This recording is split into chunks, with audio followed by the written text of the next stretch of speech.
Maayong adlaw sa tanan, salamat sa Dios sa oportunidad na usab nga gitugot niya kanato nga makapakiguban ako kaninyo alang sa ato nga pagpamalandong o sa mga pag-ampo niini karon nga adlaw.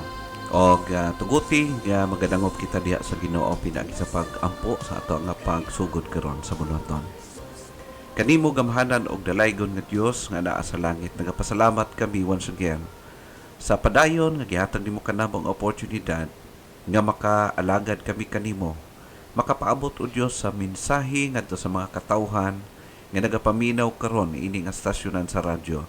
At the same time sa among mga Facebook friends nakakonect ni ini nga Facebook page and even sa among nga YouTube channel, hoping and praying Father God nga ang makadungog o makasubaybay Ginoo ini nga mga preachings imong i-bless ilang mga kasing-kasing nga makahatag man kini og spiritual nga mga panalangin ngadto kanila.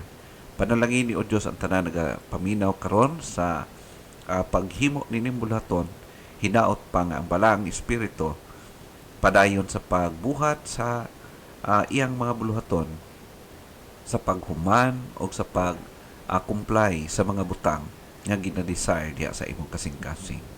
Panalangin ni o Diyos ang tibok buluhaton karon nga adlaw.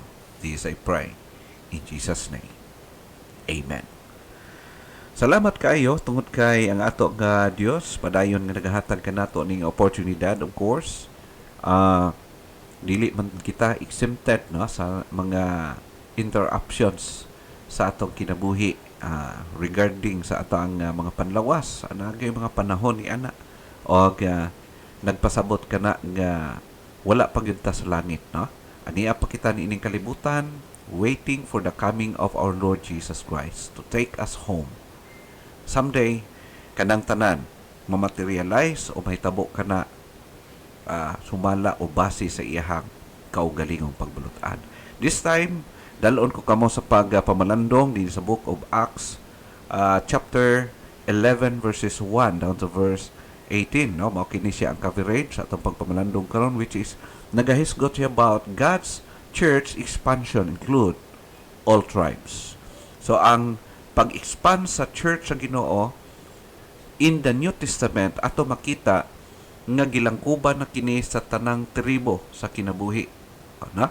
So makita nato kana na abruptly nakita nato sa atong minlabay nga pagtuon og this time padayon nato nga pamalandungan kini. Atong makita higala nga si Dr. Luke nagahisgot kanato, no? He told us that the church is equally accessible to all branches of the human family. Right after sa flood, ato makita higala nga si Noah, ang iyang asawa ug ang iyang tulo ka mga anak mao lamang ang nalibre gumikan ni adtong lunop nga gihimo sa Ginoo, gialaw sa Ginoo aron nga iya nga i-demolish ang tibuok kalibutan during that time. Pero nagbilin siya og pamilya og kini mao ang pamilya ni Lot. Og kung atong tan-awon, ang usa sa iyang mga anak mao si Ham, si Shem o si Japhet, which is ato makita nga ang Ethiopian eunuch was a descendant of Ham based sa mga nagtuon ni ini. Now mao kadto siya ang katong naluwas dito nga Ethiopian eunuch, kaliwat kadto ni Ham. Ikaduha, si Saulo, si Pablo was a descendant of Shem also, the ikaduhang anak ni Noah. Og ang ikatulo, si Cornelius nga atong natun-an kagahapon was a descendant of Japhet. Na kung imong tan-awon higala, recorded sa balaang kasulatan, atong makita nga gipadayag sa Ginoo ngadto sa mga apostoles, even to us now, nga ang Dios is concerned siya worldwide. Ang tanang katauhan iya nga buot ipaabdan sa gospel o gusto niya makatagamtam, ma-experience sa matag tribo sa tibuok kalibutan ang kaluwasan nga iyang gihimo pinaagi kang Ginoong Hesukristo. God made a public statement when Cornelius, with his family, relatives, and friends, got saved. Mao kana siya ambot ipasabot. So ato makita nga si Cornelius nagrepresentar siya, nagpaabot siya ang mensahe ngadto sa mga apostoles, especially sa kay Peter nga giila nila nga leader during that time. Na ato makita igala nga gipakita sa Ginoo nga wala siya gipinig, no? Wala siya gipili nga tribo sa tao. As long as naga-welcome o receptive sa gospel, kailangan mawalihan, kailangan mapaabtan sa mensahe, no? The church includes Jews and Gentiles united into one body. Dini ato ma-picture out, makita na nato daan nga ang gitukod ni Ginoong Hesukristo nga church or iglesia in the New Testament, ato makita nga kuha na siya include na niini ang dili lang mga Hudiyo nga mga katawhan but also ang mga Grigo or mga Gentiles. O gihiusan niya diha sa iyahang ginatawag nga body, no? Gitawag one body, united into one body. So walay makademanda or makareklamo ini, it's because kabubuton kini og plano sa Ginoo, no? The response of the Jerusalem church, ato makita higala ang ilahang mga reactions or responses during this time nga naay gipangluwas ang Ginoo nga mga dili Hudiyo, no? Ato makita dinhi that Peter's actions in Caesarea drew criticism from conservative Jews. Of course, kung naamay pinaka-conservative nga mga tao during this time, mauna na ang mga Hudiyo, no? Especially ni ato mga skriba, mga Parisiyo nga moigid nagdumala sa temple nga gimugna sa Ginoo, gipundar sa Ginoo in the Old Testament up to the time of Jesus. O ato makita nga sila ang naging potential nga opponent sa New Testament church nga gipundar ni Ginoong Hesus. In fact, ang founder gani ilang gipatay. No, mao kini siya ang realidad based on recorded story dinhi sa bala ang kasulatan. Nganuman, ang rason niya na because they don't understand and appreciate more fully God's acceptance of Gentiles into the church as Gentiles. Mao kana siya ang rason. Wala kay nila matungkad, no? Wala kay nila mag-grasp ang truth, ang reality nga ang Dios di ay nagdawat na sa mga Gentiles, mga dili Hudiyo nga mga tao nga pwede na silang maluwas. Giablihan sa Ginoo ang door of salvation for them. Mao kana siya ang dili nila masabtan pa during this time, and bisan hangtod karon naapay tribo nga di pagid close-minded pa kaayo, no? For which this would be the ultimate fulfillment of the worldwide mission of the church given by Jesus ngadto sa book of Matthew chapter 28 verse 19. Unsa may atong balikan nato ang verse nagaingon, verse 19. Go ye therefore and teach all nations, baptizing them in the name of the Father and of the Son and of the Holy Ghost. So ato makita igala ang word ni nga all nations referring to ethnic groups, no? Sa tanang rasa sa tao, sa tanang pinulungan, sa tanang country, sa tanang klase na tribo sa tao. Higala ang pagpalangga, ang gugma sa Dios, ang iyang concern alang sa human race, iyang fully gipakita karon, especially makita nato nga mao kini ang focus, ang target sa iglesia sa Dios, sa body of Christ, o gisugdan kini dito sa book of Acts. Now, kinsa man kini mga critics nga gi-mention or makita makaplagan nato in the book of Acts, kinsa man ning mga critics dinhi, starting pa sa time ni Jesus, naa pa si Jesus, hangtod sa mga apostoles, and hangtod karon higala, kinsa man kini sila. Those who were circumcised during sa mga apostles time. Ngat ang tanang mga tao nga nakatuman, naga-obey, naga-follow sa niining mga sugo sa daang tugon, kailangan ang mga lalaki is circumcised. So para sa ilaha, ang mga paglantaw nila sa mga taong uncircumcised is hugaw, unacceptable ng mga tao. And those who were Jewish Christians, even kato mga nangahimo ng Kristohanon ng mga Jewish people, sila paghihapon mao kini mga tao mga ginatawag nato nga mga sanang gitawag grabe sila ka conservative, no? Murag sila lang ang tama, sila lang ang limpyo nga mga tao. Ang ubang tao mga reject, outcast para sa ilaha og dili gani sila halos makighalubilo, dili halos makigistorya ni mga tawhana kay sobrang limpyo sa ilang sarili, ang ilang pagtanaw silang sarili. Sobrang limpyo kay sila. Og dili worthy ang mga other people group nga magkighalubilo sa ilaha, no? And not the unsaved Jews, no? Dili ang mga unsaved nga mga tao nga maoy mga ginatawag nato nga mga tao nga murag naga-criticize sa church, kundili ang mga nangaluwas hinoon nga mga Hudiyo kanang nasagol sa church ba, sila ba oy grabe kay kakuang kaayo, no? Grabe kay ka mitikuloso diya sa sulod sa iglesia. Now, ato makita sa verse number 1 sa chapter 11, ingon siya dinhi, unya nakadungog ang mga apostoles ug ang mga igsuon didto sa Judea nga ang mga hintil ming dawat usab sa pulong sa Dios. Verse number 2, ug sa nakatungas si Pedro sa Jerusalem, ang mga sinerkonsidahan nakiglalis kanila. Ang tanan daw kato mga tinuli nga mga naapil diha sa grupo na himong Kristohanon na sakop sa iglesia, nagisugod na ang lantugi ang panaglalis. Kaya nga naman si Pedro ato makita na sugod na siya accommodate sa mga Gentile believers.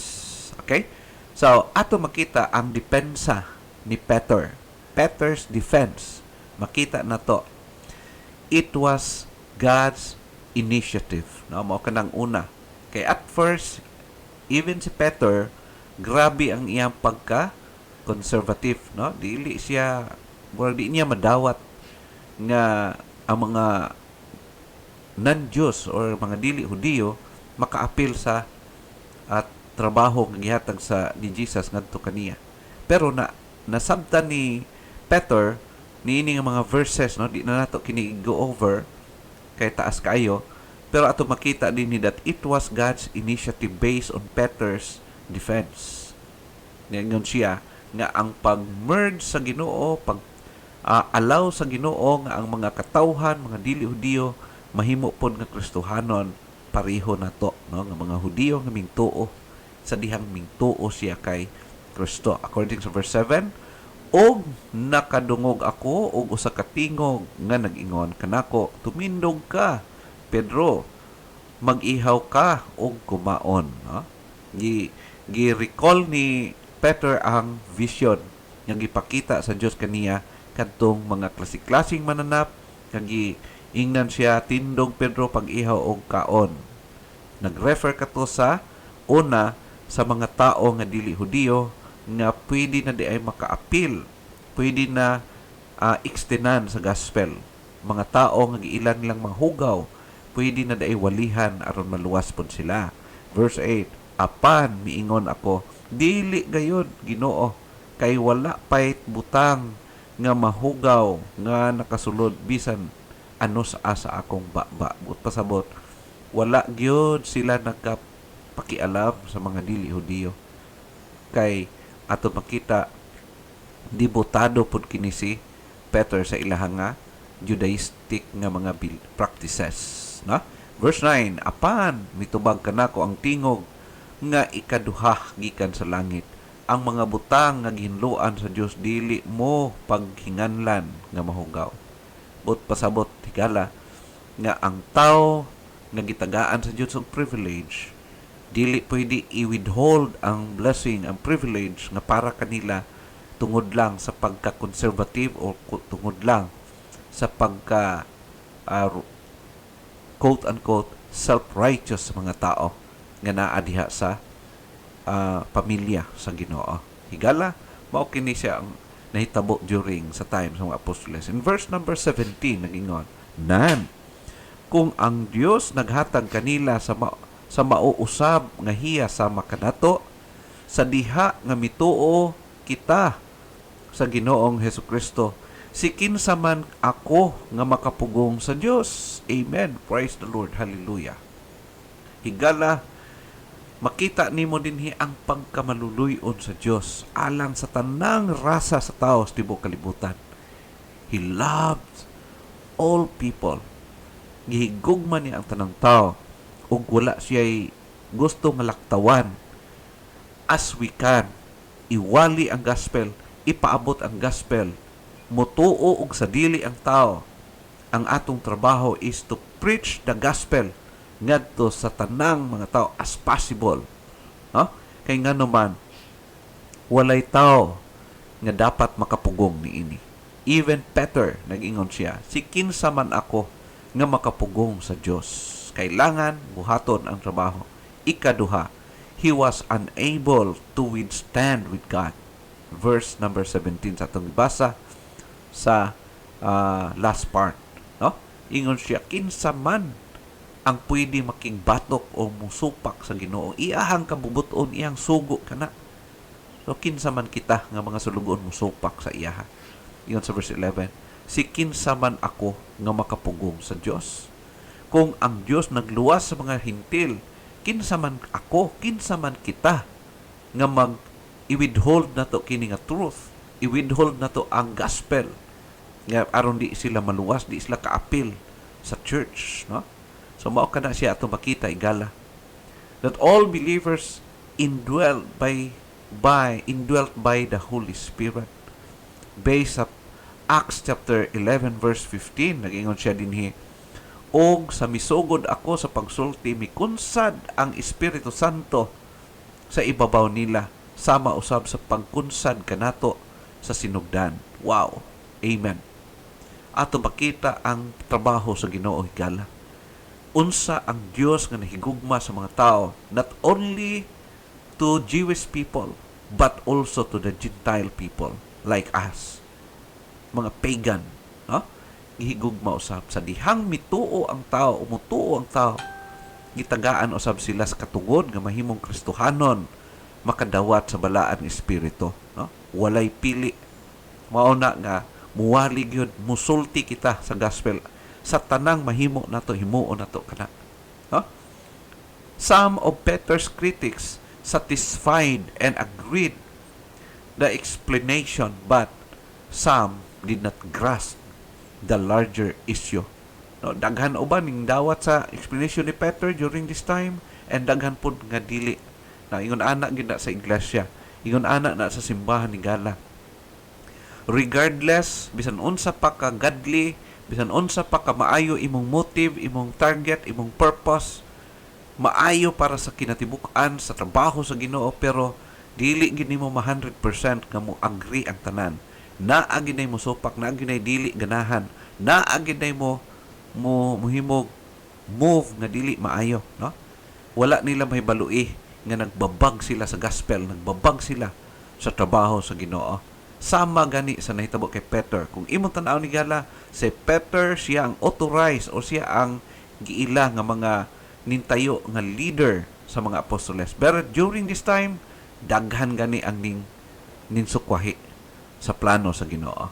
The larger issue was that God had created a new entity, the church, and that He was dealing with the humankind on a different basis than He had for centuries. So, ako na ito pakita, kung imong tanawon, i-look back nimo ang Old Testament nga mga religious practices nga ginahimo sa mga Judaism or Judaismo sa mga Israelites people, makita na to nga excluded yun ang mga Gentile group, no?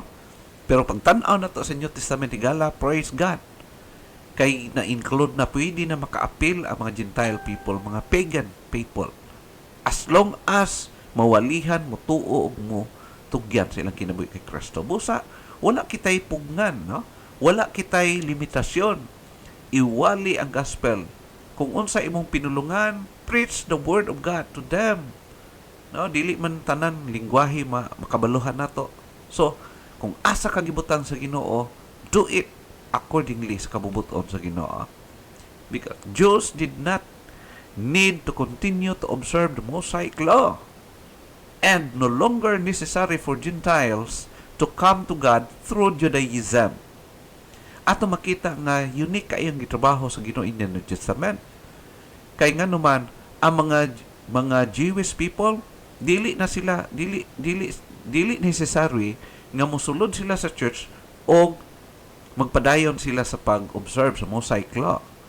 Kung imong tan-awon po sa mga Gentile people po, di po sila necessary nga kailangan muadto silang Kristo, mapasakop sila sa Christian group, sa church, aron nga mahimo silang Judaismo. No, dili. Naghimo jud ang Dios og new entity, bag-o gyud nga gipundar niya, which is the church, the body of Christ, composed of Jewish believers and Gentile believers. No, mo kana siya ato makita. Related issues today. Mga related nga mga issues nga ato makita karon nga nahimo daghang kay nahimong source of mga away, mga food issues, no? Kung imong basahon diya sa book of Romans chapter 14 verse 2 down to verse 3 and Hebrews chapter 13 verse 9, kung imong tan-aw ni gala gipaghisgutan kay daghan mga passages ang mga isyu sa pagkaon, dili ka magkaon ini, to the point nga kung mukaon ka murag maimpierno na gyud ka, no? Based on the Old Testament, mga scriptures, mga verses, wala kay masabtan pag-abot sa New Testament, no? Sa verse 2, kay ang usa ka tawo nagatuo nga makakaon siyang bisan unsa, samtang ang tawong maluya magakaon og mga utanon lamang, no? Ang nahitabo atong mga nag-follow sa Old Testament practices, mga gipang dili sa Old Testament ng mga pagkaon, kung nag-observant ka na hantod karon, gi-consider ka na belong ka sa mga taong maluyahon, weak people. Og samantalang na mga tao nga mukaon siya bisan unsa tungod kay nakapossess siya, ginatawag og strong faith, no? Diha sa Ginoo, tungod kay ang kaluwasan wala man nakabase sa pagkaon ni gala, based on the Word of God, kundi nakabase diha kay Kristo, dili sa mga pagkaon. So busa dili kana maong isyu. Ang isyu is naa sa tinuod nga makaluwas nga mao si Kristo, ug dili sa mga ginaobserbahan nato sa palibot. Verse 3 ingon, ang nagakaon kinahanglan dili magtamay sa wala magkaon, ug ang wala magkaon kinahanglan dili maghukom sa nagakaon, kay kini siya gidawat man sa Dios. Moingon sila, impierno gyud mo kinagkaon mo ana, bawal na, hugaw na, no? Pero ang nagtuo sa Ginoo pwede, kay gidawat na siya sa Ginoo, gilimpyuhan na sa Ginoo ang tanang pagkaon, as long as matulon nimo higala, buhaton nimo kana for the glory of God. Kay ingon pa siya dinhi, kay kini siya gidawat man sa Dios. Ang nagbuhat sa tanang butang ang Dios, og ang nag-release, naghatag og pagtugot ang Dios usab. Ingon nga naman sa Old Testament gibawal man, taas kay nang isyo, pero higala ang one thing for sure nga si Jesus Christ ra gyud ang makaluwas, dili ang pag-observe sa bisan unsang butang. In Hebrews chapter 13 verse 9, ingon siya, ayaw na kamo pagpadaldal sa nagkalain-laing og lahi nga mga tuluuhan, kay ang maayo mao nga ang kasing-kasing mamalig-on pinaagi sa grasya, dili pinaagi sa mga kanunon og wala makahatag og kaayuhan kanila nga mga nanakinabuhi subay niini, no? Katong grabe gud ka stricto ng pag-follow in the Old Testament, grabe gud kaayo, pero walay natabang ni ato, way na idulot nga spiritual blessing alang kanila. So lahi ra gyud nga si Kristo ang kaluwasan. Ikaduha, day of worship issues na mao kining rampant karon, no? Mura bitaw ang kanang nagsimba bitaw lahing adlaw, mura na gyud gi-judge na gyud maayo, no? Kung dili gani kana nga adlaw ang isimba, ay wa na gyud ka, tapos ka, hinukman ka ng daan, no? Daghan mga passages nga makita nato. Ingon sa Acts chapter 14 verse 5, ang usa ka tawo nagailag usa ka adlaw ingon nga labi pang maayo kaysa ubang adlaw, samtang ang laing tawo nagaila sa tanang mga adlaw ingon nga managsamara. Kinahanglan ang matag usa ka tawo adunay hingpit pagkadani diha sa iyang kaugalingong huna-huna. But pasabot kung asa ang gituuhan nimo nga maayo makaglorify sa Ginoo, diha ka, no? Kung gusto ka musimbag Lunes, why problema? Musimba kag Martes, why problema? Musimba kag unsang adlaw, why problema? Buhata ka na para sa pagglorify sa imong Ginoo. Kay ang atong Dios sigala, Dios siya sa tanang adlaw.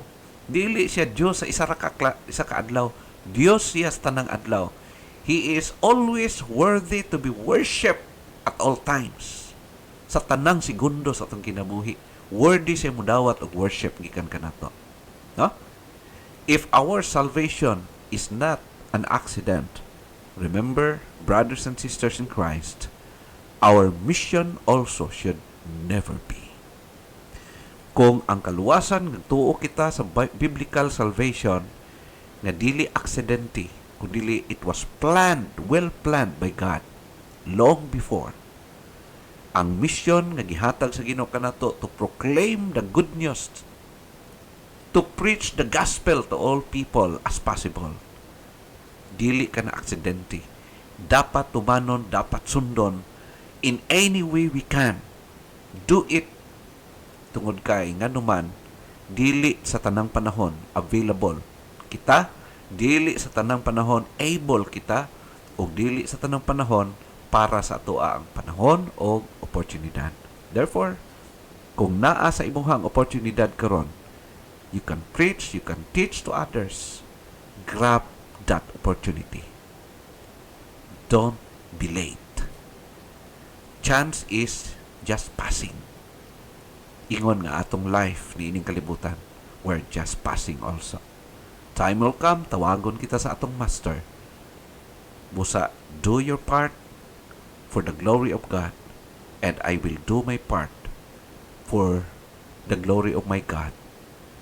Friends, may God bless His Word diha sa inyong kasing-kasing karon. Thank you sa inyong pagpaminaw. Thank you sa inyong mga prayers. God bless. And see you at God's on time.